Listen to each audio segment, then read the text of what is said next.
दोस्तों आप लोग जानते हैं कि हम लोगों ने फोटोशॉप के अंदर डिफरेंट टूल्स को स्टडी करना शुरू कर दिया है। इस लेसन में मैं आप लोगों को जिस टूल के बारे में बताने जा रहा हूं वो एक बहुत ही इंटरेस्टिंग टूल है और उसका नाम है मार्की टूल।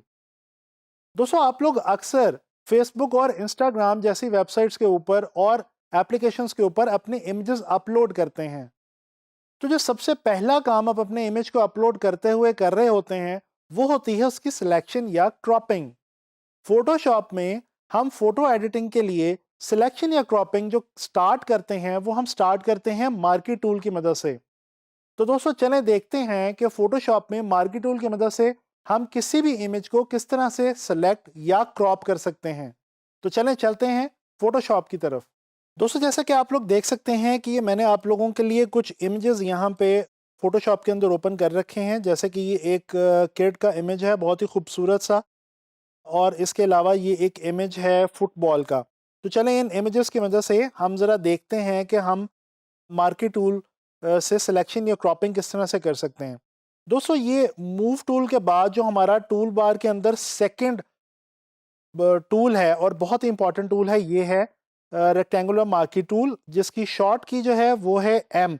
जैसे ही आप अपने कीबोर्ड के ऊपर एम प्रेस करेंगे तो आप ये रेक्टेंगुलर मार्की टूल या मार्की टूल के अंदर जो है वो पहुंच जाएंगे। अच्छा, अब हमारे पास ये जो एक किड का इमेज मौजूद है इसको हम किसी भी तरह से सिलेक्ट कर सकते हैं। इसमें से कोई भी एरिया जो है वो हम अपनी मर्जी से चूज कर सकते हैं। तो चलें इसको ज़रा सिलेक्ट करने की कोशिश करते हैं मार्की टूल की मदद से। दोस्तों इसका प्रोसीजर बहुत ही सिंपल सा है। आप लोगों ने करना सिर्फ ये है कि आपने ये यहाँ से किसी भी एक जगह से जहाँ से आप सिलेक्शन स्टार्ट करना चाह रहे हैं, आपने वहाँ से अपने माउस की मदद से ड्रैग करना शुरू करना है और जितना एरिया आप अपनी सिलेक्शन के अंदर चूज करना चाहते हैं उतना एरिया चूज करने के बाद आपने माउस को छोड़ देना है। तो ये देखें, ये आपके पास एक खास सिलेक्शन जो है वो रेक्टेंगुलर फॉर्म के अंदर आ गई। जैसा कि मैं आपको बता चुका हूं कि इसका नाम मार्की टूल भी है और इसको रेक्टेंगुलर मार्की टूल भी कहा जाता है। लेकिन ज़रूरी नहीं है कि आप इसे सिर्फ रेक्टेंगुलर फॉर्म में ही सिलेक्शन ले सकते हैं, आप स्क्वायर फॉर्म में भी सिलेक्शन ले सकते हैं। तो दोस्तों ये अब आपके पास ये जो किड का इमेज है ये सिलेक्ट हो चुका है। अब इसको अगर आप मूव करना चाहें तो आप मूव टूल को सिलेक्ट करें और इसको कहीं भी आप मूव कर सकते हैं, क्योंकि ये एरिया आपने सिलेक्ट कर दिया हुआ है। तो यानी कि ये देखें, मैं इसको यहाँ पे राइट साइड पे मूव कर सकता हूँ, जिसकी मदद से होगा क्या कि ये जो बीच वाला एरिया था जहां से मैंने इसको मूव किया है वहां से मुझे जो नीचे वाली बैकग्राउंड वाली लेयर है वो नजर आनी शुरू हो गई है। क्योंकि बैकग्राउंड वाली लेयर में हमने इस वक्त व्हाइट कलर रखा हुआ है, तो हमें व्हाइट कलर वहां पे नजर आना शुरू हो गया जहां से हमने सिलेक्शन लेके उसको मूव किया है। अच्छा जी, कंट्रोल और जी करते हैं। इसके अलावा एक और चीज हम यहाँ पे कर सकते हैं। दोस्तों ये जो हमने एरिया सेलेक्ट किया है इसको हम डिलीट का बटन प्रेस करके डिलीट भी कर सकते हैं। जैसे ही मैंने डिलीट का बटन प्रेस किया तो सिलेक्टेड एरिया मेरा डिलीट हो गया है। अच्छा, एक और जो बहुत ही इंटरेस्टिंग चीज है वो ये है कि अगर आप यहाँ पे कंट्रोल शिफ्ट आई प्रेस करें, कंट्रोल शिफ्ट आई, तो क्या होगा कि आपने जो सिलेक्शन ली हुई है वो सिलेक्शन इनवर्स हो जाएगी। यानी कि पहले मैंने ये बच्ची का इमेज सेलेक्ट किया था, ये जो फ्रेम था मेरा अब ये अनसेलेक्ट हो चुका है और ये जो इसके बाहर वाला एरिया मौजूद है जो कि पहले मैंने सेलेक्ट नहीं किया था, बेसिकली अब वो वाला एरिया सेलेक्ट हो चुका है। इसको दिखाने के लिए आपको मैं डिलीट का बटन प्रेस करता हूं तो ये देखें, जो सिलेक्शन से बाहर वाला एरिया था जो अब सिलेक्ट हो चुका था वो डिलीट हो चुका है। तो इस तरह से आप बड़े ही आसानी के साथ अपनी सिलेक्शन को जो है वो इन्वर्स भी कर सकते हैं। चलें इसको दोबारा एक बार रेक्टेंगुलर मार्की टूल की मदद से देखते हैं। ये देखें, मार्की टूल के अंदर ये हमारे पास 3-4 किस्म के मार्की टूल्स हैं। एक रेक्टेंगुलर मार्की टूल जो मैंने अभी आप लोगों को बताया। अच्छा, इसके अलावा हमारे पास इलिप्टिकल मार्की टूल है जिसकी मदद से हम सर्कुलर फॉर्म में जो है सिलेक्शन ले सकते हैं, थोड़ी सी इलिप्टिकल सिलेक्शन हमें मिलेगी।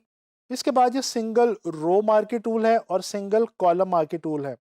अच्छा, ये रेक्टेंगुलर मार्की टूल की मदद से हम एक बार दोबारा सिलेक्शन लेके देखते हैं। ये देखें, अब इसका नाम तो रेक्टेंगुलर मार्की टूल है लेकिन हम इसकी मदद से ये स्क्वायर सिलेक्शन भी ले सकते हैं।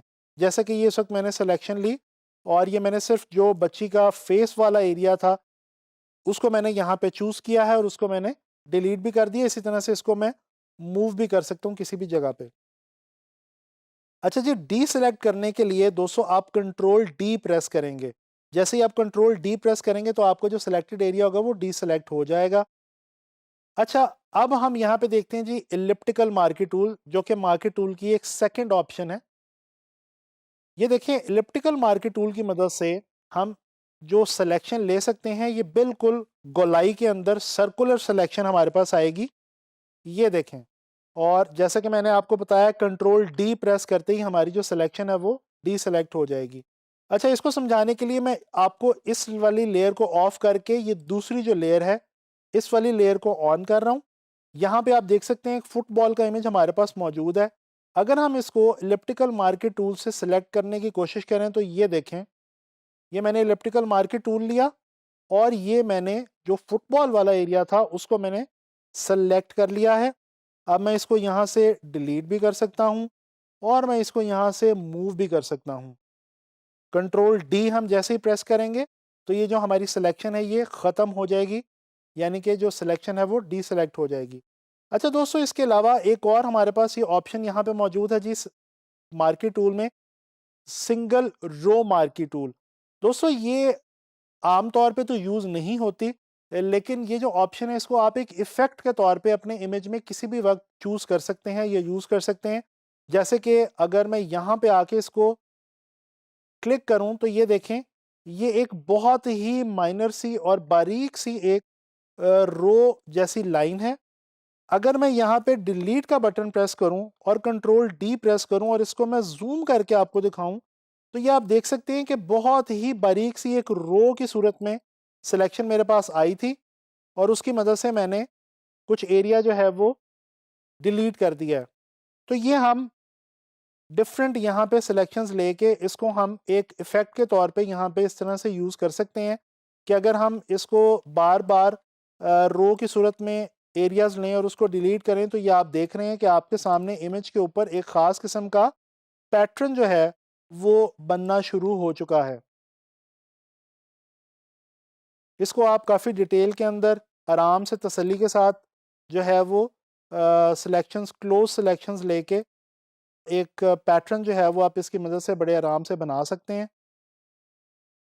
ये देखें, मैं क्विक सिलेक्शन लेता जा रहा हूँ और उसके बाद मैं उसको जो है वो डिलीट का बटन प्रेस करता जा रहा हूँ, तो बारीक-बारीक जो रोज़ हैं वो मेरे इमेज के अंदर से जो है वो डिलीट होती जा रही हैं।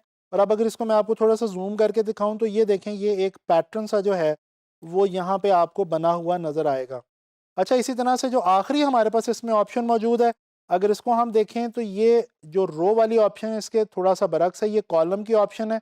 बिल्कुल इसी तरह से यूज़ होती है जिस तरह से कॉलम वाली ऑप्शन, यानी कि आपने यहाँ पे आके सिलेक्शन एक सिर्फ क्लिक करना है तो आपकी एक सिलेक्शन बन जाएगी और जैसे ही आपकी सिलेक्शन बनेगी तो आप इसको डिलीट कर सकते हैं या इस एरिया को मूव कर सकते हैं। जो भी आप करना चाहें वो आप बड़े आराम से यहाँ पे आके कर सकते हैं। और ये आपने जो पैटर्न बनाना है इसमें आप डिस्टेंस कितना रखना चाहते हैं ये आप खुद चूज़ कर सकते हैं। फ़िलहाल मैं ये एक रैंडम पैटर्न बना रहा हूँ और इसमें मैं कोई डिस्टेंस का ख़ास कोई हिसाब नहीं रख रहा, लेकिन आप ये जब इसको एक ख़ास पैटर्न बनाना चाहें तो आप बेशक किसी ख़ास पैटर्न के अंदर इसको बना सकते हैं। ये देखें, ये एक स्क्वेरिश एक उसमें ग्रिड सी जो है वो डिलीट हो चुकी है हमारे इमेज के ऊपर से और ये एक बड़ा खूबसूरत सा पैटर्न सा जो है वो बन गया है। दोस्तों, आप लोगों ने देखा कि फ़ोटोशॉप में कितनी आसानी के साथ हम मार्की टूल को यूज़ करते हुए डिफरेंट किस्म की सिलेक्शंस ले सकते हैं और अपने इमेज को क्रॉप भी कर सकते हैं, सेलेक्ट भी कर सकते हैं। उसको हम एक जगह से उसमें सिलेक्शन लेके उस सिलेक्शन को किसी दूसरी जगह पे लेके जा सकते हैं और उसको डिलीट भी कर सकते हैं। और आपने सिलेक्शन को इन्वर्स करना भी इस लेसन के अंदर सीखा। तो मैं उम्मीद करता हूँ कि आपको मार्की टूल की अच्छे तरीके से समझ में आ गई होगी। अब आप लोगों ने इसकी बहुत ज़्यादा प्रैक्टिस करनी है।